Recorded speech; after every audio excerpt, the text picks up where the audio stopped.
Hi guys, in today's video I'm going to show you how and from where you can turn on and off the STEM feed on your TikTok app, the science, technology, engineering and math feed.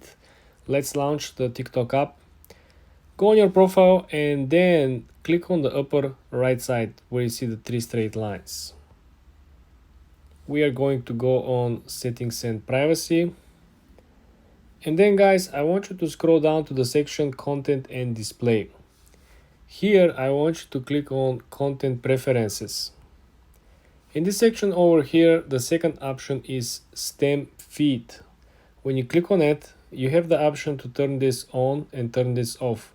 This feed simply allows you to from time to time learn something new that is not the usual hype or the usual trending videos. It's very good, it's very interesting, especially if you have to kill a lot of time and there's nothing to do. You can pop up and learn something about science, technology, engineering and math.